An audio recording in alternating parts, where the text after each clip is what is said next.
Kaisar Agung Seni Bela Diri Bab 2911-2920. Tidak tahu malu, Yan Wudi juga melihat tindakan Yu Fei, tetapi dia dikelilingi oleh beberapa prajurit sihir berbaju hitam dan tidak bisa menghentikannya. Qin Yan pun sama, dengan ekspresi sangat muram. Karena mereka semua bertarung di sini, Yu Fei selalu terjerat dengan senjata sihir lapis baja hitam. Dengan kekuatannya, dia jelas bisa membunuh senjata sihir berbaju hitam itu dengan cepat, tetapi dia menolak menggunakan kekuatan penuhnya. Namun setelah semua prajurit dewa berbaju hitam tertarik pada Luo Xiu dan yang lainnya, dia tiba-tiba mengambil tindakan dan ingin langsung mengambil kotak di istana. Meskipun dikatakan bahwa setiap orang tergantung pada kemampuannya, bermain trik juga merupakan suatu keterampilan. Namun dari aspek lain, menghormati yang kuat juga merupakan suatu keterampilan. Tepat ketika Luo Xiu hendak mengambil tindakan terhadap Fei, para prajurit dewa berbaju besi hitam yang mengepungnya dengan panik tiba-tiba mengubah arah. Memegang tombak perang cahaya hitam, dan bergegas menuju Yu Fei. Karena pada saat ini, Yu Fei sudah terbang ke gerbang istana hitam. Hahaha, aku mengerti. Sosok Yu Fei langsung menyerbu ke dalam istana hitam tanpa jeda, mengulurkan tangan dan mengambil kotak emas. Kotak itu bersinar seperti matahari emas kecil, seukuran kepala manusia. Akan tetapi, saat Yu Fei hendak keluar dari istana hitam, dia melihat belasan prajurit dewa berbaju hitam menyerbu masuk dengan rapat, menghalangi pintu istana hitam.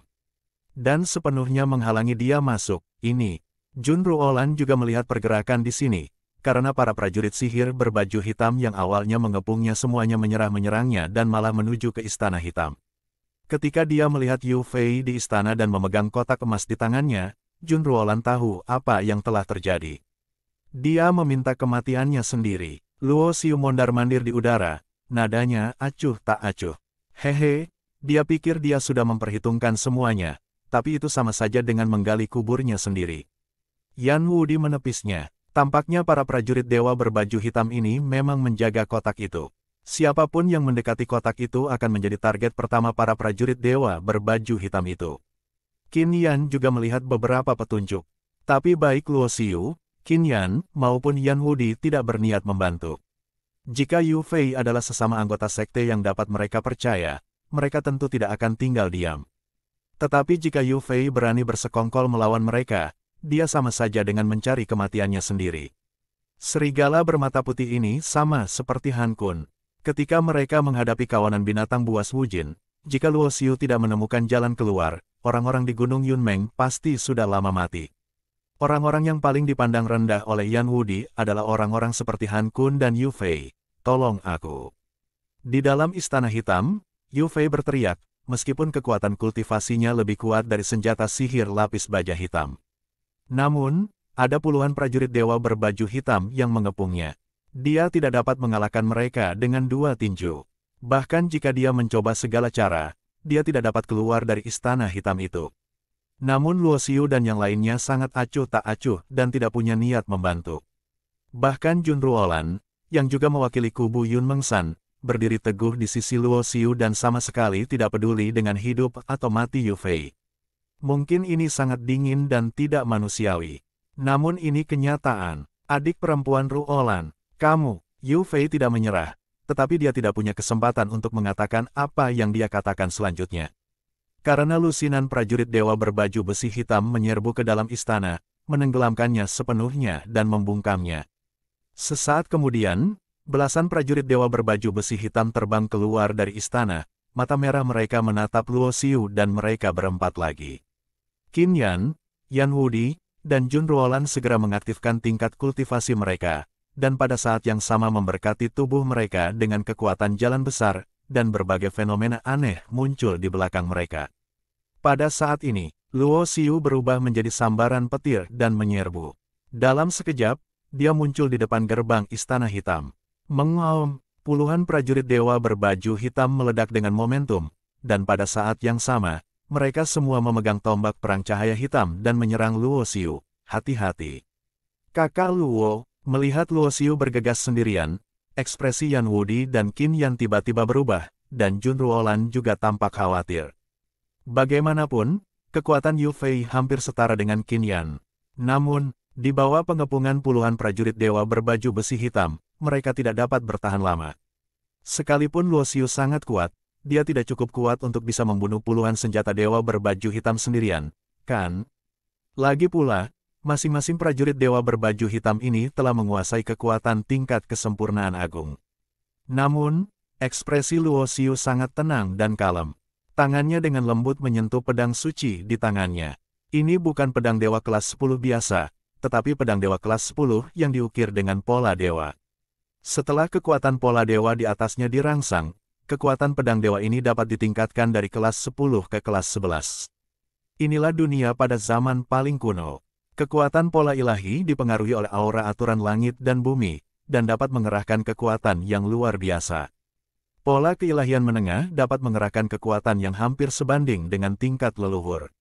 Meskipun pedang suci ini tidak diukir dengan pola suci tingkat tinggi, kekuatannya dapat ditingkatkan pesat setelah merangsang pola suci tingkat menengah di sini. Ledakan, saat berikutnya, pedang dermawan di tangan Luoxiu meledak dengan cahaya ilahi yang sangat terang. Cahaya ilahi yang tak berujung, sangat menyilaukan, membuat Qin Yan, Yan Wudi, dan Jun Ruolan di kejauhan, semuanya tidak bisa menahan diri untuk menutup mata. Hanya kesadaran jiwa yang dapat dengan jelas merasakan bahwa nafas yang mengerikan keluar, seolah-olah dapat menghancurkan dunia, dekat dengan kekuatan leluhur. Ketika penglihatan mereka kembali normal, satu demi satu, mereka mendongak dan melihat bahwa semua senjata suci lapis baja hitam telah menghilang. Hanya Luoxiu yang berjalan ke Istana Hitam dengan tenang dan mengambil kotak emas yang dijatuhkan Yu Fei ke tanah setelah kematiannya. Ini membuat Qin Yan dan Yan Wudi tercengang. Napas tadi, Yan Wudi membelalakkan matanya. Rasanya seperti kekuatan pola dewa. Luoxiu tampaknya ahli dalam seni pola dewa. Dipengaruhi oleh napas dunia ini, seni pola dewa yang dia lakukan di sini jauh lebih kuat daripada di luar. Qin Yan membuat tebakan, dan tebakannya sudah hampir benar. Namun dia tidak mengetahui perbedaan antara era paling kuno dan era tanpa akhir. Jadi dia hanya bisa membedakannya dari perbedaan nafas aturan langit dan bumi di sini dan di luar. Pada saat ini, Luoxiu membuka kotak emas itu. Ledakan, ketika kotak itu dibuka, tiba-tiba embusan napas besar membubung ke angkasa, berubah menjadi seberkas cahaya putih yang menembus awan. Dari kejauhan, cahayanya bagaikan cahaya pedang yang mengerikan, menembus ruang dan waktu, menembus langit dan bumi. Pada saat yang sama, ada nafas yang jauh lebih unggul dari para leluhur, dan nafas ini menyebar sangat jauh. Hal ini membuat wajah Luoxiu tiba-tiba berubah. Karena cahaya putih yang melesat ke angkasa, ditambah nafas yang menyebar jauh, besar kemungkinan akan menarik orang lain di sekitar. Dan selama Anda tidak bodoh, saat Anda merasakan nafas ini, Anda dapat menilai bahwa ini adalah nafas yang benar-benar lebih unggul dari nafas leluhur, dan ini termasuk nafas Tao. Sebuah benih Tao. Luoxiu mengeluarkan benih Tao dari kotak emas, dengan cahaya putih yang menyilaukan dan aura yang tajam, berisi jalan emas yang agung. Di antara kelima elemen, emas adalah yang pertama dan melambangkan pembunuhan terkuat di antara kelima elemen. Jika dapat dipadukan dengan pedang, ia dapat mengerahkan kekuatan yang lebih kuat. Pada saat yang sama, ini juga merupakan benih Dao keempat yang diperoleh Luoxiu. Yang terkandung dalam benih Tao adalah persepsi orang yang tercerahkan tentang kekuatan keteraturan. Tingkat alam ini telah melampaui ruang lingkup aturan dan memasuki tingkat dan alam baru lainnya. Akan tetapi, bahkan kekuatan ketertiban di antara orang-orang yang tercerahkan ada yang tinggi dan rendah, kuat dan lemah.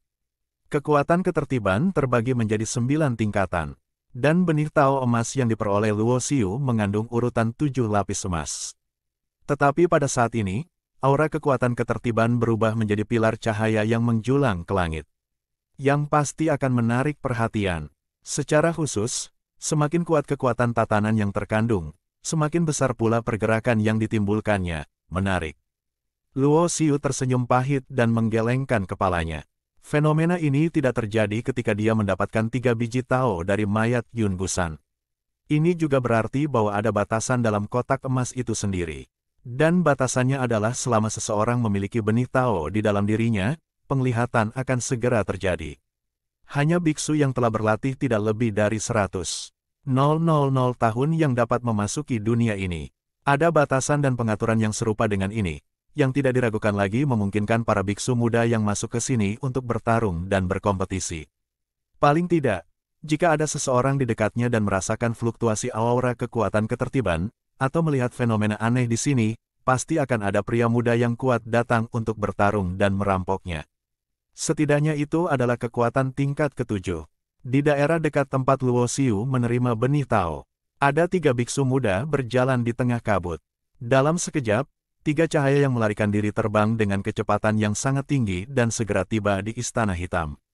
Pada saat yang sama, pandangan mereka semua tertuju pada Luo Xiu secara bersamaan, terutama benih Tao yang ada di tangannya. Kamu cukup beruntung mendapatkan benih Tao emas, tetapi keberuntunganmu berakhir di sini. Serahkan benih Tao atau mati. Seorang pemuda berwajah tegas menatap Luo Xiu dengan tatapan tegas. Adapun Qin Yan, Yan Wudi dan Jun Ruolan yang bersama Luo Xiu, mereka diabaikan olehnya. Luo Xiu menatap ketiga orang ini. Ketiga orang ini bukanlah murid dari 6 warisan utama alam Daosu. Total ada 6 hingga 700 orang yang memasuki dunia reruntuhan ini bersama-sama, dan hanya ada lebih dari 100 murid dari 6 garis keturunan utama.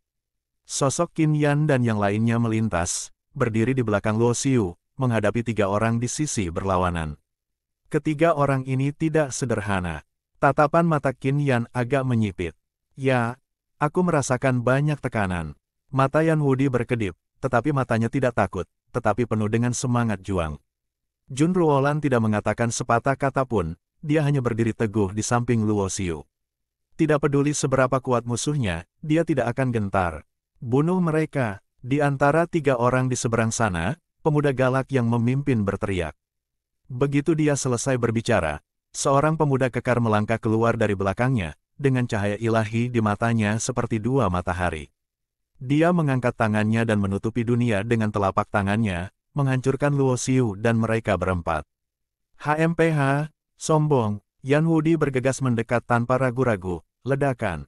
Keduanya bertarung, dan tubuh fisik pemuda kekar itu juga sangat kuat, dan kultivasinya telah mencapai puncak pencerahan tingkat ke-9, dan kekuatan jalan yang dikuasainya juga sangat kuat. Saya di sini untuk membantu Anda. Beberapa saat kemudian, Qin Yan juga memilih untuk mengambil tindakan karena dia melihat Yan Wudi sedang ditekan oleh pemuda kekar. Yang sangat kuat, membunuh. Orang lain di belakang pemuda yang dingin itu juga mengambil tindakan, dan dia juga berada di puncak pencerahan tingkat ke-9. Ruolan, bantu Qin Yan dan Yan Wudi. Luo Xiu berkata perlahan. Bagus, Jun Ruolan melangkah maju, dan dengan ketiganya bergabung, mereka setara dengan 2 biksu lawan yang berada di puncak pencerahan tingkat ke-9. Anda harus tahu bahwa di antara generasi biksu muda, tidak banyak murid dari 6 warisan utama alam Daosu yang dapat melangkah ke puncak pencerahan tingkat ke-9. Namun di antara ketiga orang ini, 2 di antaranya berada di alam ini, dan mereka jelas merupakan warisan kuat yang melampaui sekte langit dan bumi. Warisan serupa tidak terdapat di dunia Tao. Maka hasilnya sudah jelas. Ketiga orang ini lahir dari warisan tertentu di dunia Tao. Aku penasaran, apakah seekor semut berani bersaing denganku? Pria muda yang tegas di seberangnya tersenyum menghina, dengan mata yang menyeramkan dan seringai membunuh di sudut mulutnya. Ledakan, dia melangkah maju. Langit berguncang, dan seluruh tubuhnya bersinar terang. Berdengung, seberkas cahaya pedang mengembun keluar, menebas dari cahaya suci yang memenuhi tubuhnya. Ledakan. Luo Xiu tidak takut, mengangkat tangannya, dan guntur bergemuruh. Dia menggunakan Thunder Avenue yang telah dia kembangkan hingga tingkat ketiga misteri, dan menghantam cahaya pedang dengan kekuatan guntur tertinggi, bertindak gegabah. Sosok pemuda yang galak itu melintas, dan dia bergegas ke arahnya. Aura yang mencengangkan meledak dari tubuhnya. Dia jelas berada di atas tingkat pencerahan ke-9, dan dia telah memasuki tingkat pencerahan leluhur ke-10.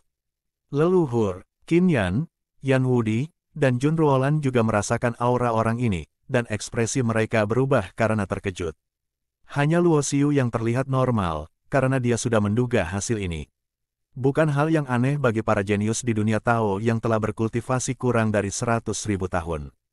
Bukan hal yang aneh bagi generasi muda untuk memasuki alam leluhur. Inilah yang diharapkannya. Ada penghinaan dan hinaan di wajah pemuda yang tegas itu. Dengan tingkat kultivasinya di alam leluhur, dia tidak akan menganggap serius Raja Leluhur Agung yang telah mencapai pencerahan tingkat ke-9. Telapak tangannya dipenuhi cahaya ilahi, dan kelima jarinya tampak berubah menjadi pedang ilahi. Pedang-pedang itu seperti 10.000 pedang yang saling beradu, berdenting tanpa henti. 5 sinar cahaya pedang mencabik-cabik segalanya. Sebelum cahaya pedang itu mendekat, Luo Xiu merasakan krisis. Dengan tubuhnya yang kuat, dia merasa seperti akan terkoyak, ledakan. Aura kekerasan mengalir melalui tubuh Luo Xiu. 4 cincin dewa muncul, dan kekuatan tempur tubuh fisiknya diaktifkan sepenuhnya. Energi Daluo Shen Gang terkondensasi di antara telapak tangannya, dan dia meninju keluar, menghancurkan ruang hampa. Ledakan, bersamaan dengan raungan yang mengerikan, 5 cahaya pedang hancur oleh pukulan Luo Xiu. Namun, ada noda darah di tinjunya. Dia sekuat tubuhnya. Ini adalah pertama kalinya dia terluka dalam pertarungan dengan seorang pendeta seangkatannya. Namun, Luo Xiu sama sekali tidak menganggap serius luka ini. Dengan kekuatan pemulihan tubuhnya yang kuat, luka itu sembuh secara otomatis saat terbuka. Hal ini membuat pemuda tegas di seberangnya tampak muram. Dia bisa merasakan bahwa kultivasi orang ini hanyalah Raja Leluhur Agung dari tingkat pencerahan ke-9, dan dia adalah leluhur tingkat ke-10. Namun pada akhirnya, dia tidak dapat melakukan apapun terhadap orang lain, dan dia segera merasa bahwa matanya suram, dan tatapannya menjadi semakin menyeramkan. HMPH, tubuhmu cukup bagus, biarkan aku membunuhmu. Pemuda tegas itu berjalan mondar-mandir. Tubuhnya dipenuhi cahaya biru cemerlang, rambutnya pun ikut berubah menjadi biru, terutama matanya yang seakan berubah menjadi 2 bintang biru, menebas sebilah pedang biru. Cahaya itu bagaikan 2 galaksi yang menyatu. Saat gerakan ini dikeluarkan, suatu kekuatan besar mengunci Luo Xiu, membuat tubuhnya seakan terikat dan membeku di tempatnya. Senyum kejam muncul di sudut mulut pemuda yang tegas itu, dan sosoknya melintas di atas kepala Luo Xiu, dan melangkah ke arah kepalanya dengan satu tendangan, karena dia tahu bahwa orang ini tidak akan pernah bisa dihindari. Berdengung, pada saat ini, Luo Xiu membuat segel dengan telapak tangannya, dan bulan purnama sederhana muncul di atas kepalanya. Cahaya bulan perak mekar, menyegel waktu dan ruang. Tidak hanya itu, Luo Xiu juga secara diam-diam mengoperasikan Dharma Taisang dan mengintegrasikannya ke dalam Dharma bulan kuno, membuatnya tidak terlihat oleh orang lain. Gu Yuefa dan Taisang Fa keluar secara bersamaan, memungkinkan Luo Xiu melepaskan ikatannya dalam sekejap. Bukan hanya itu saja, di bawah pengaruh kedua Taoisme itu, pemuda yang tegas itu sendirilah yang benar-benar terikat dan terpengaruh. Hal ini membuat ekspresi pemuda dingin itu berubah karena terkejut. Dia tidak menganggap serius pengekangan kekuatan waktu dan ruang, karena dengan kultivasinya dan dao alam leluhur, tidak akan sulit baginya untuk membebaskan diri. Namun yang menjadi permasalahannya adalah ada sebuah kekuatan misterius lain yang menyelimuti dirinya. Yang membuatnya merasa kecepatannya sendiri telah melambat, terutama kecepatan dalam menggerakkan kultivasinya dan jalannya, yang juga ikut melambat, sama seperti semua yang ada di dunia ini, semuanya ikut melambat. Itu belum semuanya. Dia masih merasa seolah-olah sebagian dari kultivasinya telah disegel oleh kekuatan misterius. Kultivasi aslinya di alam leluhur sebenarnya hampir jatuh ke tingkat pencerahan ke-9. Ini tidak mungkin, pemuda yang dingin itu berteriak, tetapi pada saat ini sudah terlambat baginya untuk berhenti. Karena tendangannya sudah mengarah ke Luo Xiu. Perubahan yang tiba-tiba itu memberikan firasat buruk pada pemuda yang dingin itu. Karena dia tampaknya mengambil inisiatif untuk mengirimnya ke pintu, memberi pihak lain kesempatan untuk melukai dan membunuhnya dengan parah. Berdengung, pada saat ini, Luo Xiu membuat segel dengan telapak tangannya, dan bulan purnama sederhana muncul di atas kepalanya. Cahaya bulan perak mekar, menyegel waktu dan ruang. Tidak hanya itu, Luo Xiu juga secara diam-diam mengoperasikan Dharma Taisang dan mengintegrasikannya ke dalam Dharma bulan kuno, membuatnya tidak terlihat oleh orang lain. Gu Yuefa dan Taisang Fa keluar secara bersamaan, memungkinkan Luo Xiu melepaskan ikatannya dalam sekejap. Bukan hanya itu saja, di bawah pengaruh kedua Taoisme itu, pemuda yang tegas itu sendirilah yang benar-benar terikat dan terpengaruh. Hal ini membuat ekspresi pemuda dingin itu berubah karena terkejut. Dia tidak menganggap serius pengekangan kekuatan waktu dan ruang, karena dengan kultivasinya dan dao alam leluhur, tidak akan sulit baginya untuk membebaskan diri. Namun yang menjadi permasalahannya adalah ada sebuah kekuatan misterius lain yang menyelimuti dirinya, yang membuatnya merasa kecepatannya sendiri telah melambat, terutama kecepatan dalam menggerakkan kultivasinya dan jalannya. Yang juga ikut melambat, sama seperti semua yang ada di dunia ini, semuanya ikut melambat. Itu belum semuanya. Dia masih merasa seolah-olah sebagian dari kultivasinya telah disegel oleh kekuatan misterius.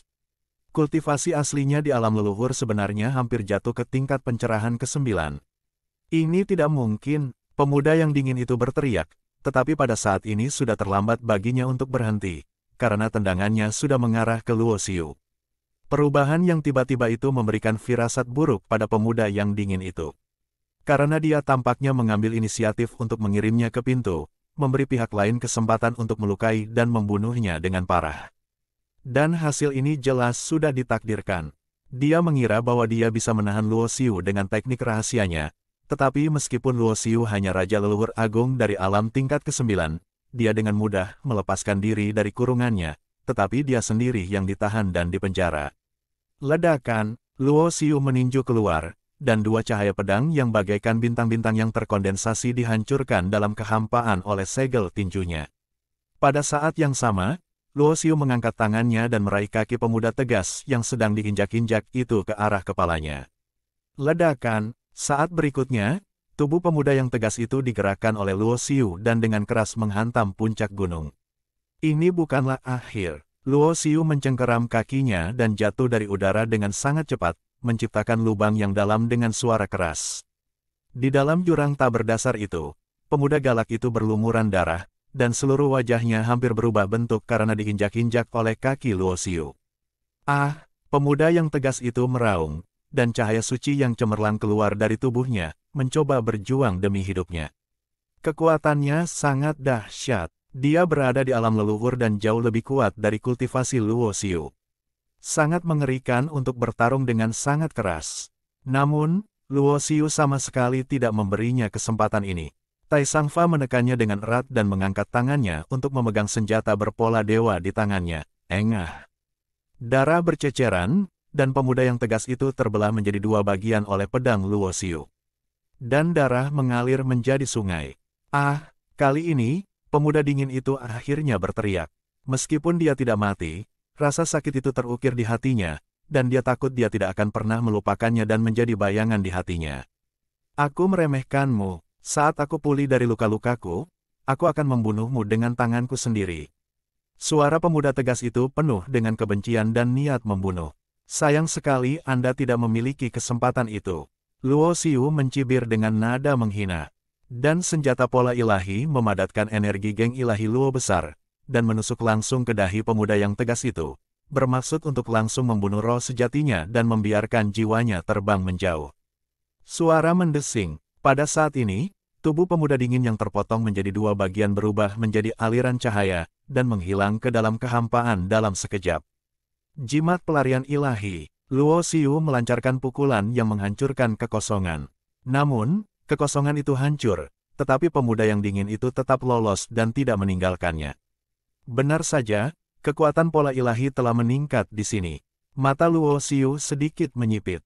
Dia pikir dia akan menjadi pukulan yang mematikan, tetapi dia tidak menyangka lawannya akan lolos. Pada saat yang sama, melihat pemuda yang dingin itu dikalahkan dan melarikan diri, dua pria yang melawan Qin Yan dan tiga lainnya terkejut dan berubah menjadi sinar cahaya, mencoba melarikan diri. Pada saat ini, Luo Xiu secara pribadi mengambil tindakan, menggunakan teknik naga petir untuk memberdayakannya. Dalam sekejap mata, dia membunuh kedua pria itu dengan mudah. Qin Yan dan Yan Wubai saling memandang, dan keduanya melihat jejak ketidakberdayaan di mata masing-masing. Mereka berdua bekerja sama dengan Jun Ruolan untuk bertarung melawan lawan yang seimbang dalam waktu lama, tetapi di hadapan Luo Xiu, mereka bahkan tidak dapat menahan satu atau dua gerakan. Bukankah ini berarti kekuatan Luo Xiu telah meninggalkan mereka jauh di belakang? Kau benar-benar bisa mengalahkan Zhu Zun. Yan Wudi menarik napas dalam-dalam dan berkata, orang itu seharusnya baru saja menerobos ke alam leluhur, kata Luo Xiu ringan. Itu juga leluhurnya. Yan Wudi tidak bisa berkata apa-apa. Bahkan jika dia baru saja menerobos ke tingkat leluhur, dia tetaplah leluhur. Dia telah bertahan dari malapetaka dan berada di alam dan level yang sama sekali berbeda dari leluhur agung. Ini bukan hal yang baik bagi kita. Tatapan mata Qin Yan sangat fokus, dan jelas bahwa dia memikirkan lebih banyak hal. Benar sekali, ada kekuatan dari dunia Tao yang terlibat. Dan hanya warisan di dunia Tao dan generasi muda yang memiliki orang-orang yang telah menerobos ke alam leluhur. Luo Xiu mengangguk. Apakah kamu akan bertemu dengan seorang jenius di dunia Tao? Mata Yan Wudi berbinar. Jika kita benar-benar bertemu, kau dan aku pasti akan mati.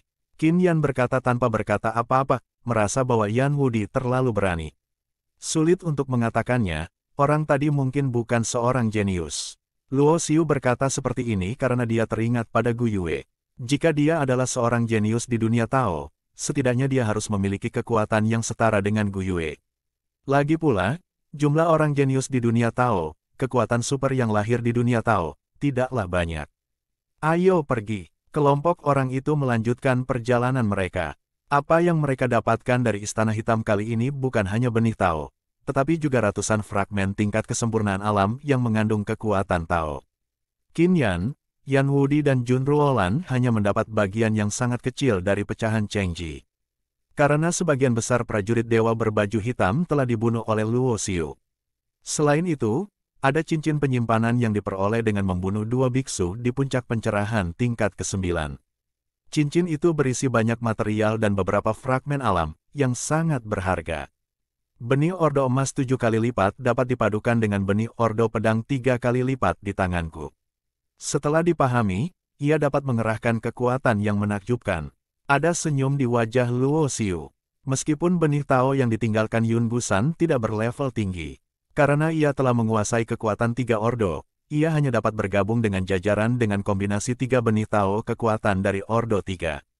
Jajaran orang-orang tercerahkan teratas. Lagi pula, meskipun Gu Yue adalah orang yang tercerahkan, dia hanya memiliki kekuatan 2 tingkatan, waktu dan ruang. Sedangkan untuk Yuan Chang yang tercerahkan, kekuatan keteraturan yang dikuasainya dipadatkan dengan pola-pola ilahi. Itu adalah kekuatan paling istimewa yang pernah dilihat Luo Xiu. Namun, pola ilahi tidak dapat dipadatkan menjadi pecahan-pecahan alam. Hanya setelah memasuki alam pencerahan, wawasan dari pola ilahi dapat dipadatkan menjadi benih Tao. Mungkin karena pola ilahi merupakan jalan yang paling kuno, itulah sebabnya mengapa ia begitu istimewa. Di tengah kabut tebal, Luo Xiu dan 2 orang lainnya terus bergerak maju. Beberapa hari berlalu, dan istana hitam yang mirip sebelumnya tidak ditemui lagi. Akhirnya, di ujung hutan pegunungan ini, Luo Xiu dan mereka berempat melihat puncak gunung yang menjulang tinggi, dengan awan tebal dan kabut yang menyelimuti puncak gunung. Setelah mereka berempat mendaki gunung, mereka menemukan batasan formasi yang diukir dengan pola-pola ilahi. Seseorang melangkah ke area terlarang dan menghilang. Ketika Luo Xiu dan yang lainnya datang ke sini, banyak orang juga datang ke sini. Beberapa orang melihat orang lain menghilang setelah memasuki batasan formasi, lalu melewati puncak gunung dan menuju semakin jauh. Ini membuat siapapun yang datang ke sini tiba-tiba menyadari, gunung ini bukanlah akhir, melainkan awal yang baru. Banyak orang menunjukkan kepahitan di wajah mereka, karena jalannya bergelombang dan banyak orang di sekitar mereka yang meninggal. Pada akhirnya, mereka akhirnya mencapai ujung hutan. Tetapi itu baru permulaan. Akan tetapi, tidak peduli betapa tidak berdayanya perasaan setiap orang, mereka masih harus pergi ke titik tertinggi gunung, melangkah ke batasan pola ilahi, dan berteleportasi. Karena setelah melalui segala macam kesulitan untuk sampai di sini, bagaimana Anda bisa menyerah begitu saja?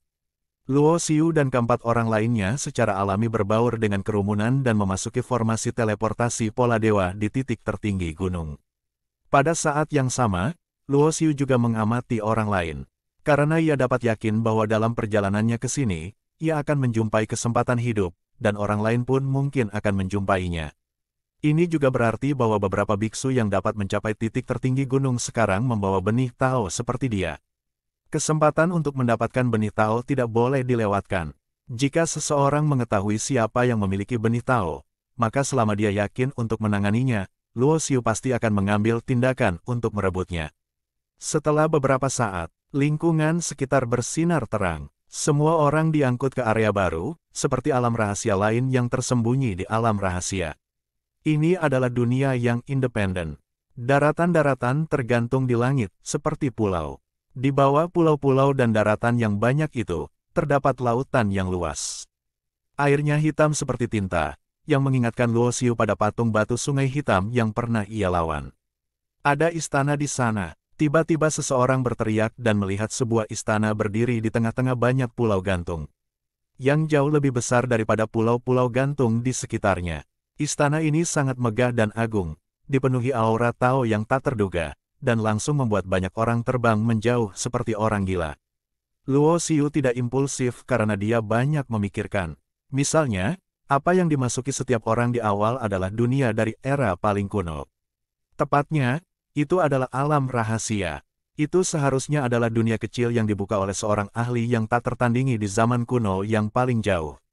Meskipun zaman paling kuno menghilang dalam sungai waktu yang panjang, dunia kecil ini telah dilestarikan.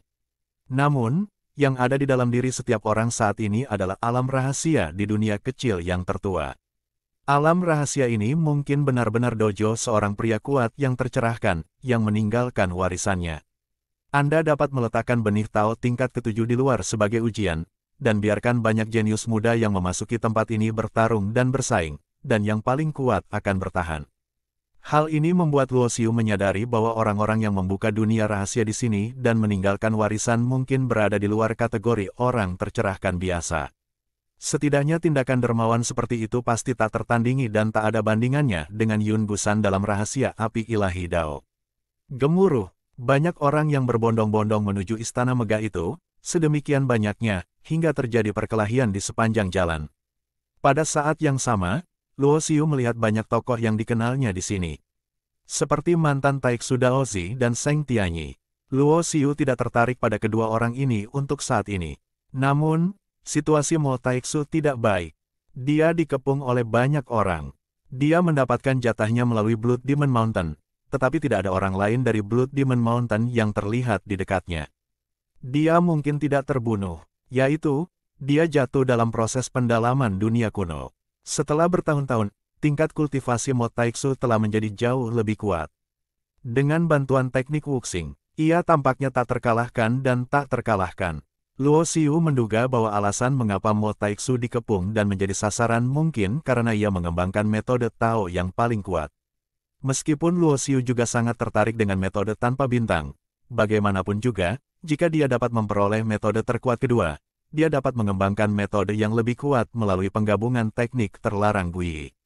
Ciri khas seni Guiyi Jin adalah semakin kuat Taoisme yang menyatu, semakin kuat pula kekuatannya.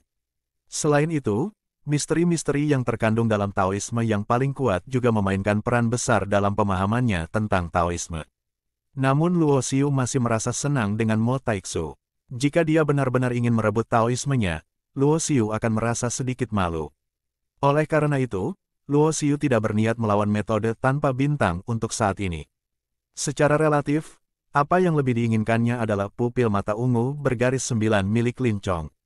Tentu saja, Luo Xiu juga sangat tertarik dengan 10 garis keturunan terkuat lainnya. Karena jika dia dapat menggabungkan 10 teknik pupil terkuat dengan 10 garis keturunan terkuat, dia dapat mengembangkan teknik terlarang Guiyi ke tingkat yang lebih tinggi di masa mendatang.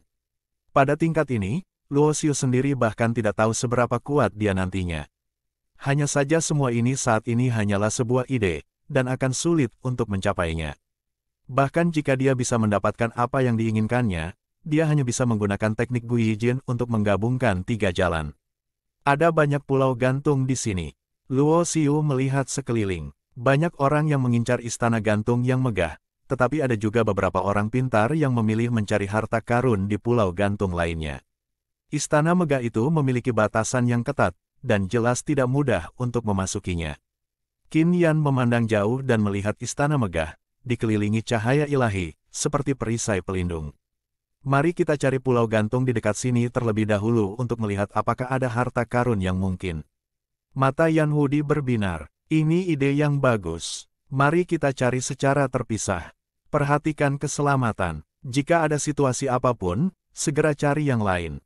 Luo Xiu mengangguk dan berkata, bagus. Qin Yan dan Yan Wudi mengangguk satu demi satu, lalu berubah menjadi cahaya yang melarikan diri, masing-masing memilih pulau yang tergantung sebagai target mereka, dan terbang menjauh. Kakak Luo dan aku bersama. Junru Olan tidak pergi. Luo Xiu mengangguk. Dia juga tahu bahwa ada bahaya di mana-mana di sini. Junru Olan ada di sisinya sehingga dia bisa mengurus mereka. Dan Luo Xiu juga bisa merasakan bahwa Ru Olan cukup bergantung padanya. Dan dia sama sekali tidak peduli dengan apa yang disebut harta karun kebetulan. Faktanya, hal ini juga berlaku bagi Junru Olan. Dia telah mengkhawatirkan Luo Xiu selama bertahun-tahun. Sekarang setelah mereka akhirnya bersama lagi, bagaimana mungkin dia rela melepaskannya? Saat sosok mereka berkedip, Luo Xiu dan Junru Olan tiba di pulau gantung yang letaknya relatif dekat. Seseorang sudah pernah ke sini. Luas pulau gantung ini tidak terlalu besar. Di tengah hutan pegunungan terdapat puncak gunung, dan di kaki gunung terdapat sebuah gua. Luo Xiu merasakan nafas biksu lain di sini. Tepat saat Luo Xiu hendak pergi, matanya tiba-tiba mengecil. Karena pulau gantung ini sudah pernah dikunjungi orang, jadi kalau ada harta karun di sini, pasti sudah dibawa pergi. Namun langkah kaki Luo Xiu tiba-tiba terhenti karena ia merasakan nafas yang tidak biasa. Nafas ini sangat mirip dengan nafas kristal yang mempesona, dan merupakan nafas tingkat tinggi daripada kristal yang mempesona 4 warna. Kristal 5 warna yang mempesona. Saat kata-kata ini muncul dalam pikiran Luo Xiu, sebuah riak muncul dalam suasana hatinya. Kekuatan tubuh fisik berasal dari kekuatan pemurnian tubuh dan darah. Di antara semuanya, latihan fisik sangatlah penting. Ketika Luo Xiu pertama kali menciptakan seni pemurnian tubuh menjadi senjata, dia sebenarnya tidak terlalu memikirkannya. Dia hanya ingin menciptakan metode yang dapat menempa tubuh fisik dengan metode pemurnian senjata. Fungsi dari kristal yang mempesona adalah untuk meningkatkan kekuatan dan kualitas senjata ajaib. Jadi Luo Xiu tiba-tiba muncul dengan ide untuk memurnikan kristal yang mempesona dan mengintegrasikannya ke dalam tubuh fisik. Bisakah tubuh fisik, yang seperti senjata ilahi, juga menjadi lebih kuat di bawah pengaruh kristal yang mempesona?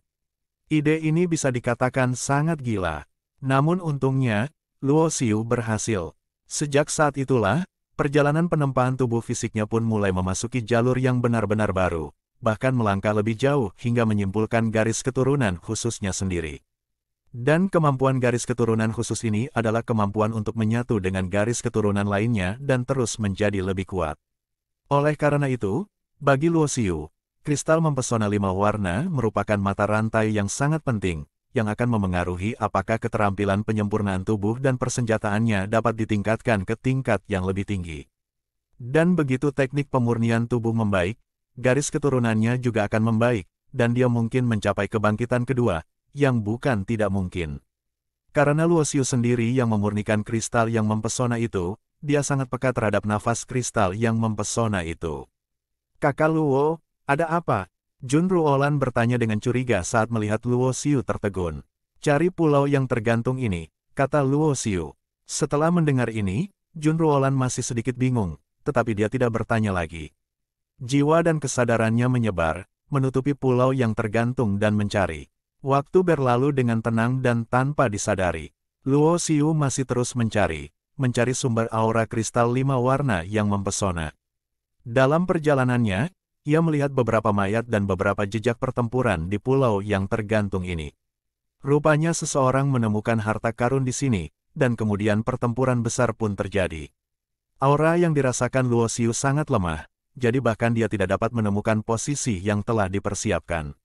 Dalam sekejap mata, dia dan Junru Olan mencari di pulau gantung itu selama 3 hari. Luo Xiu juga menyelidiki banyak tempat yang mencurigakan, tetapi tidak menemukan apapun. Dia bahkan meragukan apakah induksinya salah. Pada saat yang sama, selama periode ini, beberapa orang lain datang ke pulau yang ditangguhkan itu. Beberapa orang mengambil tindakan langsung begitu mereka datang, tetapi tanpa kecuali, mereka semua dibunuh oleh Luo Xiu di tempat tanpa ampun. Di tengah-tengah alam rahasia ini, ada banyak orang yang bergegas menuju istana gantung yang megah, tetapi terhalang oleh tirai cahaya dan tidak ada seorang pun yang bisa mendekatinya. Hal ini membuat semua orang menyadari bahwa istana tersebut belum dibuka, sehingga lebih banyak orang yang mengarahkan pandangannya ke pulau-pulau gantung di wilayah rahasia ini. Pulau gantung tempat Luo Xiu berada hampir dianggap sebagai wilayah pribadinya.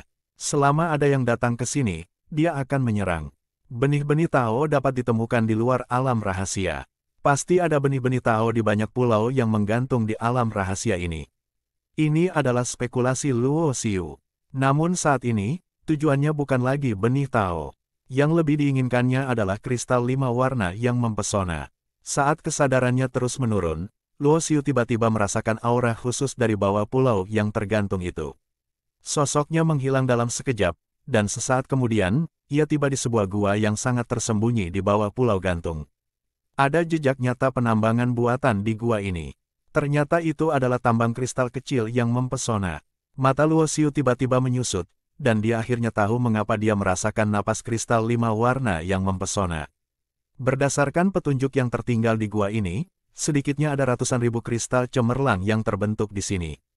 Dilihat dari nafasnya, tingkat terendah juga merupakan kristal 3 warna yang mempesona, yang setara dengan kristal yang mempesona tingkat tinggi. Itu berharga dan merupakan barang berharga yang diperdagangkan oleh para biksu di dunia Tao. Secara umum, bagian terluar dari tambang kristal yang mempesona hanyalah kristal-kristal yang mempesona dengan level terendah. Semakin dalam tambang, semakin tinggi level kristal-kristal yang mempesona yang dihasilkannya. Luo Xiu melangkah masuk ke dalam gua. Semakin dalam ia melangkah, semakin kuat aura yang ia rasakan. Akhirnya, Luo Xiu melihat jejak penggalian di dinding, dan napas kristal mempesona 5 warna juga mengalir dari sini. Tambang kristal 3 warna yang mempesona melahirkan lusinan kristal 4 warna yang mempesona, dan juga melahirkan kristal 5 warna yang mempesona. Mata Luo Xiu sedikit menyipit. Sayang sekali dia datang terlambat. Tambang kristal yang mempesona ini telah digali dan tidak ada yang tersisa. Dan dilihat dari jejaknya, butuh waktu setidaknya hampir sebulan untuk menggali di sini. Itu pasti pekerjaan kelompok biksu pertama yang memasuki wilayah rahasia ini. Jika kristal cemerlang 5 warna tertanam dalam senjata ajaib, bahkan senjata pencerahan pun dapat diperkuat. Secara umum, kecuali beberapa orang kuat dalam warisan super, kebanyakan biksu hanya akan melapisi senjata mereka dengan kristal 5 warna yang mempesona di tingkat pencerahan. Beberapa orang memiliki fondasi yang kuat dan latar belakang yang luar biasa, dan itu akan tertanam dalam senjata leluhur saat mereka berada di alam leluhur. Dan jika senjata leluhur bertatakan kristal berkilau 5 warna, kekuatannya pasti dapat ditingkatkan hingga batas senjata leluhur. Bahkan senjata leluhur tingkat 10 dapat ditingkatkan ke tingkat senjata leluhur tingkat 12. Inilah kemampuan dahsyat dari kristal yang mempesona, dan juga menjadi sumber impian banyak orang kuat. Jika itu adalah kristal 6 warna yang mempesona tingkat tinggi, sulit ditemukan bahkan bagi orang yang tercerahkan. Banyak orang mungkin tidak memiliki kesempatan untuk melihatnya bahkan jika mereka menghabiskan seluruh hidup mereka. Karena itu, orang yang tercerahkan Gu Yue dari tahun-tahun yang tak terhitung jumlahnya yang lalu dapat mengandalkan kristal 7 warna yang menyilaukan yang tertanam dalam senjata pencerahan untuk menempati peringkat di antara orang-orang tercerahkan teratas. Di bawah Raja Suci Dunia Tao, dia hampir tidak memiliki lawan. Sangat disayangkan, ada yang sudah memanfaatkannya. Luo Xiu menggelengkan kepalanya dan berbalik untuk pergi. Tiba-tiba langkahnya terhenti, karena dia teringat pada beberapa catatan dalam lembaran giok yang ditinggalkan oleh Fang Yi. Sebelum Fang Yi menghilang bersama Mi Dao Zong, dia meninggalkan banyak kepingan giok untuknya. Kepingan giok ini merekam banyak pengalaman Fang Yi di dunia Hedao yang tak berujung. Karena kristal yang mempesona itu sangat penting bagi Luo Xiu. Oleh karena itu, Luo Xiu juga memiliki ingatan yang relatif mendalam tentang catatan kristal yang mempesona itu. Di antaranya, ada catatan tentang kristal 5 warna yang mempesona. Umumnya, di mana kristal 5 warna yang mempesona itu dibiarkan, di situ juga akan muncul harta karun lain yang disebut akar spiritual 5 warna. Akar spiritual 5 warna merupakan sejenis ramuan mujarab, namun yang lebih aneh lagi adalah ia merupakan tanaman rimpang yang tumbuh di bawah tempat lahirnya kristal 5 warna yang mempesona, menyerap kekuatan jalan raya dan terus tumbuh. Memikirkan hal ini, Luo Xiu segera berbalik dan meneruskan penggalian di tempat di mana kristal mempesona 5 warna itu digali. Tidak lama kemudian, ketika Luo Xiu menggali lebih dari 10 meter, dia melihat cahaya 5 warna yang cemerlang seperti kaca. Dapat dikatakan bahwa jika tidak digali, kesadaran spiritual Luo Xiu tidak akan dapat merasakan keberadaannya sama sekali. Itu memang akar spiritual 5 warna. Melihat cahaya warna-warni itu, senyum muncul di wajah Luo Xiu. Tidak banyak orang yang tahu tentang akar spiritual 5 warna dan kristal 5 warna yang mempesona. Oleh karena itu, seringkali ada orang yang cukup beruntung mendapatkan kristal berkilau 5 warna, tetapi mengabaikan akar spiritual 5 warna. Meskipun akar spiritual 5 warna tidak seberharga kristal menyilaukan 5 warna, ia dapat digunakan untuk memurnikan ramuan ajaib 5 warna Hunyuan dan juga dapat digunakan untuk meningkatkan kultivasi. Namun bagi Luo Xiu sekarang, meskipun pil Dewa 5 warna Hunyuan bagus, pil itu tidak dapat membuat tingkat kultivasinya menembus banyak hal. Intinya adalah jika kekuatan pil Yun Dao alam ekstrim yang tersembunyi di dalam tubuhnya dapat distimulasi, maka kultivasinya masih dapat menembus lagi dan memasuki tahap tengah pencerahan tingkat ke-9. Kakak Luo, pada saat ini, Jun Ruolan juga datang ke sini. Apakah ini tambang kristal yang mempesona? Jun Ruolan melihat lingkungan sekitar dan segera membuat penilaian ini. Ya, sayang sekali semua kristal yang mempesona di sini telah diambil. Kristal yang mempesona 5 warna yang paling aku butuhkan tidak tersedia. Luo Xiu mengangguk. Aku perlu memurnikan sejenis ramuan, tolong bantu aku melindungi hukum. Luo Xiu menatap Jun Ruolan dan berkata, bagus. Jun Ruolan mengangguk dan setuju tanpa ragu. Selama dia bisa membantu Luo Xiu, dia tidak akan pernah menolak. Dia bahkan tidak peduli dengan peluang dan harta di tempat lain. Persyaratan pemurnian untuk pil Dewa 5 warna Hunyuan tidak terlalu tinggi. Efek pil ini sendiri tidak terlalu kuat, tetapi memiliki fungsi yang mirip dengan obat. Jika diminum bersamaan dengan pil lain, dapat meningkatkan kekuatan pil lain. Potensi dan khasiat obat. Dengan cara yang sama, jika pil ilahi 5 warna Hunyuan disempurnakan dan diminum, pil itu sendiri tidak akan banyak meningkatkan kultivasi Luo Xiu, tetapi sangat mungkin memengaruhi kekuatan pil Yun Dao terkuat yang tersembunyi di dalam tubuhnya. Dalam hal ini, efek yang dapat diberikan ramuan ini akan sangat kuat. Luo Xiu hanya membutuhkan waktu 1,5 jam untuk menyelesaikan seluruh proses alkimia. 2 pil yang terang benderang bak bintang muncul di tangan Luo Xiu, berkilauan dengan sinar cahaya warna-warni, seakan-akan berisi asal-muasal misteri langit dan bumi. Ruolan, masing-masing dari kita akan mengambil satu dan langsung memurnikannya untuk meningkatkan kultivasi kita. Luo Xiu memberikan salah satu pil kepada Jun Ruolan. Saat memurnikan ramuan, dia membutuhkan bantuan Jun Ruolan dalam melindungi hukum. Proses ini berlangsung sangat damai. Pulau gantung tempat mereka berada jelas telah diserbu, dan tidak ada orang lain yang akan datang ke sini. Jadi karena Luo Xiu sudah memurnikan 2 pil Dewa 5 warna Hunyuan, dia berencana untuk memberikan satu kepada Jun Ruolan, lalu dia akan menempatkan batasan pola dewa di sekitar pil tersebut untuk mengisolasi auranya. Terima kasih, Saudara Luo. Jun Ruolan mengucapkan terima kasih dan memegang pil di tangannya, merasakan perasaan manis di hatinya. Orang yang seharusnya mengucapkan terima kasih adalah aku. Luo Xiu menepuk bahu Jun Ruolan dengan lembut. Bagaimana mungkin Luo Xiu tidak tahu isi hatinya? Meski Luo Xiu tidak mengucapkan sepatah kata pun, bukan berarti dia tidak menyimpannya dalam hati. Di dalam gua, 2 orang itu duduk berhadapan. Setelah meminum pil Dewa 5 warna, gelombang kekuatan obat menyebar di tubuh Luo Xiu. Pada saat yang sama, kekuatan obat pil Ji Yun Dao yang tersembunyi di tubuhnya juga siap untuk diaktifkan. Ramuan 5 warna ini mempunyai efek yang sama dengan obat-obatan. Selain efek ini, biksu lain juga dapat meningkatkan kultivasi mereka sampai batas tertentu setelah meminumnya. Itulah sebabnya Luo Xiu memberikan satu kepada Jun Ruolan. Akan tetapi, baik dia maupun Jun Ruolan tidak memikirkannya. Setelah meminum pil ajaib 5 warna ini, tubuh Jun Ruolan tiba-tiba bergetar.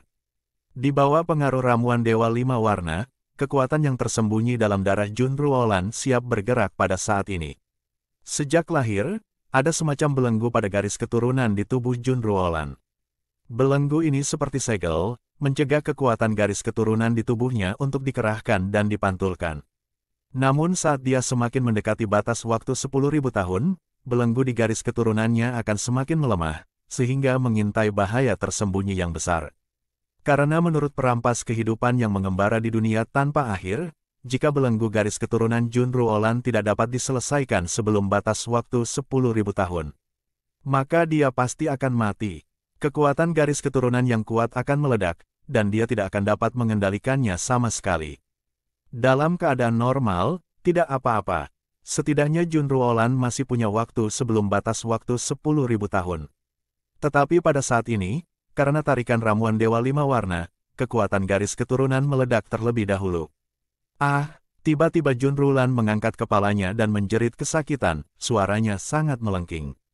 Luo Xiu yang sedang berlatih pun terbangun.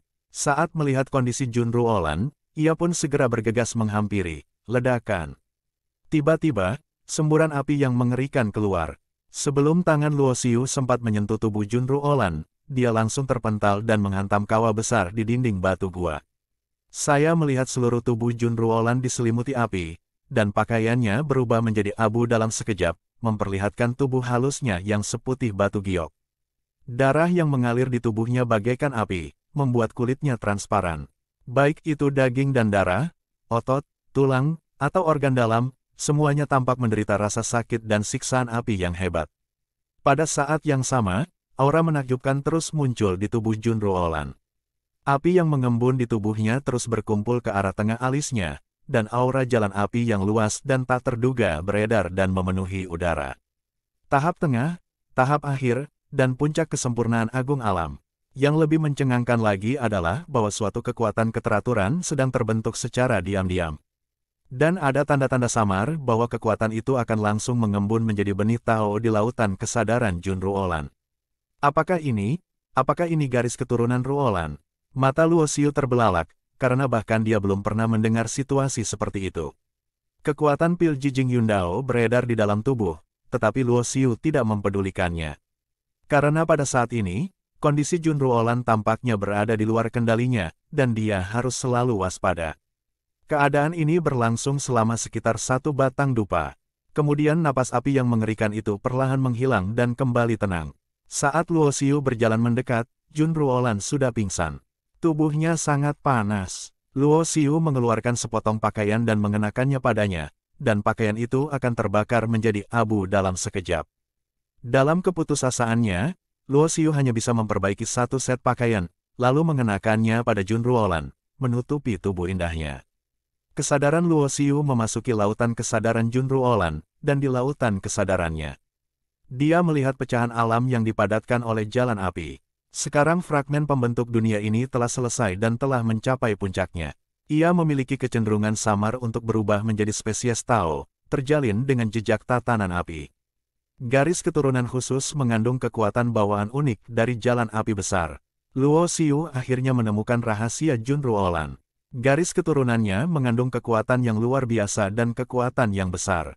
Faktanya, garis keturunan Jun Ruolan telah menunjukkan beberapa tanda sejak lama. Seperti tingkat kultivasinya akan meningkat secara otomatis tanpa berlatih. Dia bahkan tidak perlu secara sengaja memahami misteri Dao, dan ranah Dao-nya juga akan meningkat sebagaimana mestinya. Tetapi selain kekuatan api, dia tidak dapat memahami misteri lainnya. Dan jalan apinya lebih kuat daripada jalan api yang dipahami oleh pendeta biasa. Jalan api ini memberi Luo Xiu perasaan bahwa jalan ini tidak termasuk dalam kekuatan aturan manapun di antara banyak aturan yang tak terhitung jumlahnya. Itu juga jalan api, tetapi baik jalan itu sendiri maupun kekuatan padat jalan itu tidak berbeda dari jalan api yang tak berujung. Tampaknya itu bukan milik dunia ini atau era ini. Luo Xiu bergumam pada dirinya sendiri, mengerutkan kening sambil berpikir. Tiba-tiba matanya menyipit dan dia mengucapkan beberapa kata. Misalnya, apakah Anda bukan bagian dari dunia ini atau zaman ini? Mungkinkah itu? Untuk sesaat, Luo Xiu tampak memikirkan suatu kemungkinan. Jika garis keturunan Ruolan adalah garis keturunan yang tersisa dari zaman paling kuno, dan kekuatan yang terkandung dalam garis keturunannya bukan milik dunia ini dan tidak dapat dikenali oleh dunia ini, apakah ini yang disebut tabu? Alasan mengapa ada periode 10.000 tahun adalah karena kekuatan darah dalam tubuhnya sedang tidak aktif. Ketika kekuatan darah meledak dan dia tidak dapat mengendalikannya, dia pasti akan mati. Karena garis keturunan dan kekuatannya bukan milik dunia ini dan tidak dapat menerima pengakuan tanpa batas. Tetapi tubuhnya milik era dan dunia ini. Ini adalah konflik yang saling bertentangan. Maka satu-satunya cara untuk menyelesaikan masalah ini adalah dengan menanamkan aura paling kuno di tubuhnya. Dengan cara ini, tubuh dan garis keturunannya merupakan produk dari zaman paling kuno dan akan cocok satu sama lain. Atau, Ubah garis keturunannya sehingga garis keturunannya bisa menyesuaikan diri dengan dunia yang tak berujung dan dikenali. Dalam sekejap, berbagai pikiran yang tak terhitung jumlahnya melintas dalam benak Luo Xiu. Tetapi Luo Xiu juga tahu betul bahwa semua ini mudah diucapkan, tetapi terlalu sulit dilakukan. Setidaknya dengan kemampuan Junru Olan sendiri, tidak peduli apapun jenisnya, dia tidak dapat melakukannya, dan begitu pula keluarga Jun yang mendukungnya. Tiba-tiba, Luo Xiu teringat pada merek paling kuno. Merek itu selalu ada di lautan kesadarannya. Faktanya, karena keberadaan merek inilah aura paling kuno ada di tubuhnya, dan dia ditolak oleh aturan langit dan bumi yang tak ada habisnya. Justru karena itulah ketika ia mencapai tingkat kultivasi tertentu, ia akan menghadapi bencana kehancuran yang mengerikan. Dalam arti tertentu, Luo Xiu dan Junru Olan sangat mirip, karena mereka berdua ditolak oleh dunia yang tak berujung. Jika kita katakan bahwa jalan yang ditempuh oleh biksu lain adalah berjalan melintasi jembatan di lautan yang tak berujung, maka jalan yang ditempuhnya adalah menyeberangi air, menghadapi gelombang badai yang tak terhitung jumlahnya, juga bahaya dan penderitaan yang tak terhitung jumlahnya. Dapat dikatakan bahwa jalan di depan Luo Xiu adalah jalan untuk bertarung melawan dunia di era ini. Mengulurkan tangan dan menyentuh lembut pipi Junru Olan, kulitnya tidak lagi begitu panas, dan aura darah yang meledak pun tertahan dan tersembunyi lagi. Namun Luo Xiu tahu betul bahwa ini adalah sinyal yang sangat berbahaya. Mungkin niat baiknya hampir membunuh Junru Olan. Ledakan kekuatan darah dan pil Dewa 5 warna mungkin menjadi penyebabnya. Dapat dibayangkan jika kekuatan dalam tubuh Junru Olan menjadi terlalu kuat untuk dikendalikannya. Hasil akhirnya pasti adalah kematian karena ledakan. Dia masih tak sadarkan diri. Luo Xiu duduk bersila di sampingnya dan menjaganya. Pada saat yang sama, dia juga menjalankan keterampilannya untuk memilah kekuatan yang mengalir di tubuhnya. Itu adalah kekuatan obat dari pil Yundao tertinggi yang ditarik oleh pil Dewa 5 warna. Tanpa disadari, Luo Xiu tenggelam dalam kondisi kultivasi. Sinar kesadaran yang dipisahkannya selalu memperhatikan gerakan di sekitarnya.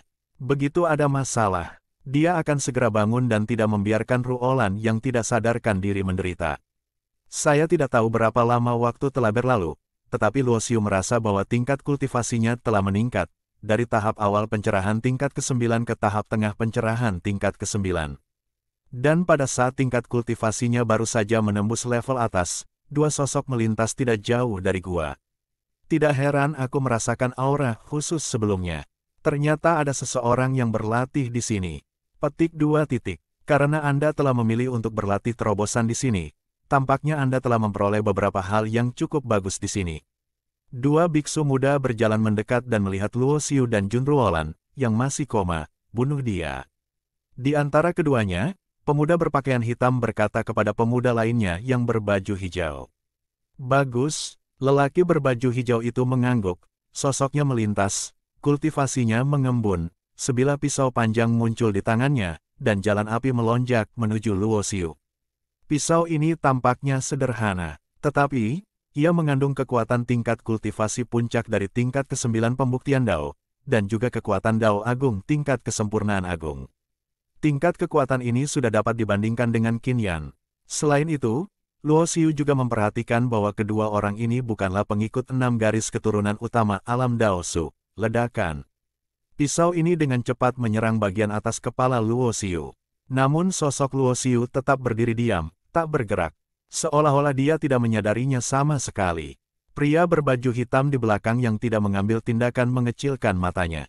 Dia tidak berpikir bahwa pihak lain adalah orang idiot yang menunggu kematian. Alasan mengapa dia melakukan ini jelas karena dia sangat percaya diri dengan kekuatannya sendiri dan mengandalkannya. Ledakan, saat berikutnya, pria berpakaian hitam itu melihat pemandangan yang tidak mengejutkannya. Luo Xiu mengulurkan tangan dan meraih pedang milik pria berbaju hijau itu. Pedang itu mengenai telapak tangannya, tetapi percikan api menyembur keluar, tetapi tidak berhasil menembus pertahanannya yang kuat. Anda, pria berbaju hijau itu terkejut. Ia menyerang dengan sekuat tenaga, tetapi diblok oleh lawan hanya dengan satu tangan. Jadi, seberapa kuatkah pria ini? Ledakan. Saat berikutnya, Luo Xiu melancarkan pukulan, dan bekas pukulan itu seakan memenuhi dunia, menjadi satu-satunya hal yang dapat dilihat di mata pria berbaju hijau itu. Tidak, Lelaki berbaju hijau itu mengeluarkan raungan ketakutan, lalu segera menyerahkan pedangnya, dan berubah menjadi cahaya untuk melarikan diri. Ledakan. Terdengar suara gemuruh, kekuatan segel tinju meledak, kekosongan hancur, dan tubuh lelaki berbaju hijau itu pun hancur menjadi ketiadaan, yang tidak bisa mati lagi. Kekuatanmu cukup bagus. Pria berpakaian hitam lainnya tidak memilih untuk pergi, tetapi menatap Luo Xiu dengan mata berbinar. Apakah kamu seorang jenius di dunia Tao?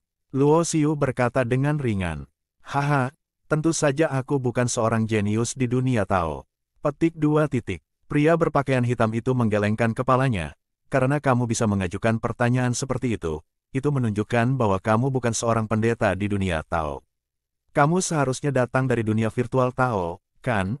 Di lingkungan seperti alam Tao, sungguh luar biasa bahwa Anda memiliki kekuatan seperti itu. Setiap pewaris kuat di alam Tao berhak untuk bergabung dan menerima perlakuan yang baik.